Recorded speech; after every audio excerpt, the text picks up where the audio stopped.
नमस्कार.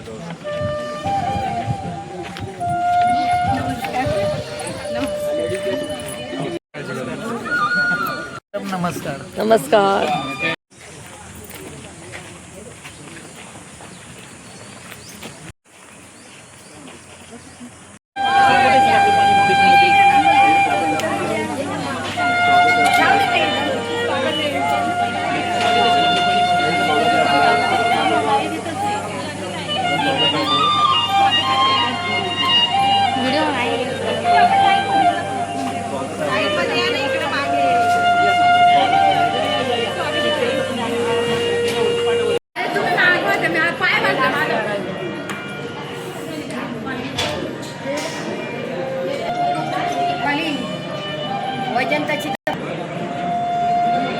सर्वांचं मनपूर्वक खूप खूप स्वागत.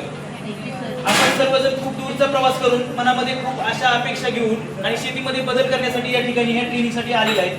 आणि या ट्रेनिंगला येत असताना ज्या रथामध्ये तुम्ही स्वर होऊन आलेत त्या रथाचं ज्यांनी सारथ्य केले ते आपले एसटी महामंडळाचे चालक आणि वाहक. सर्वात पहिला आपण त्यांचा सन्मान करू. मी त्यांना विनंती करतो की त्यांनी यायचंय आणि पाणी फाउंडेशनच्या वतीने त्यांचा आपण या ठिकाणी सन्मान करणार आहे. तर मी विश्वनाथ सरांना आणि आशिष सरांना विनंती करतो की त्यांनी आपल्या चालक आणि वाहक यांचा सन्मान करावा. सर पुढे या.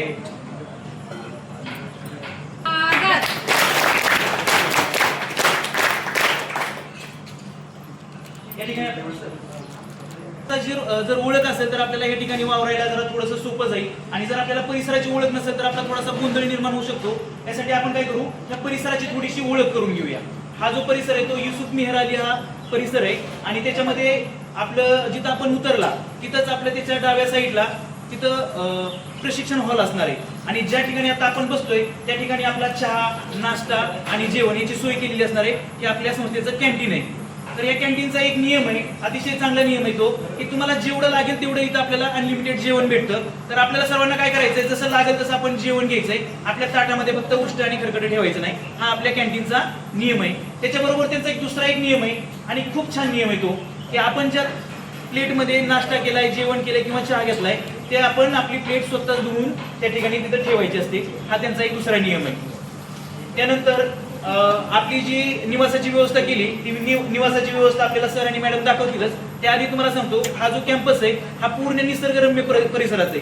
आणि याच्यामध्ये खूप झाड आहेत, खूप सुगंधी वनस्पती, काही फळझाड आहेत. तर आपल्याला कधी कधी मोह आवरत नाही, आपण काही फुलं वगैरे तोडू शकतो किंवा झाडाची पानं वगैरे. तर आपण कुठल्याही निसर्गाची हानी होईल असं कुठलंही कृत्य करायचं नाही.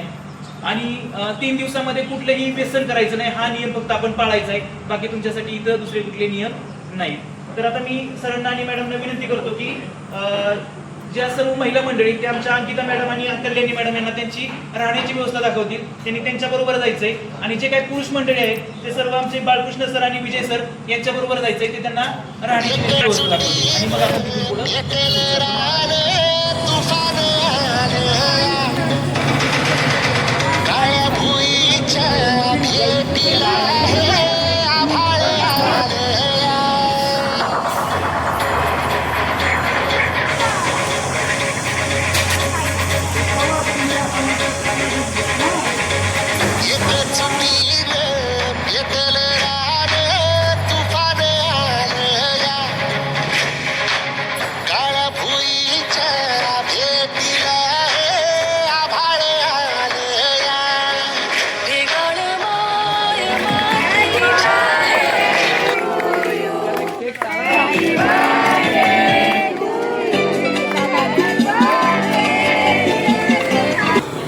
माझी व्हिडिओ आवडली असेल तर सबस्क्राईब करा, शेअर करा. थँक्यू.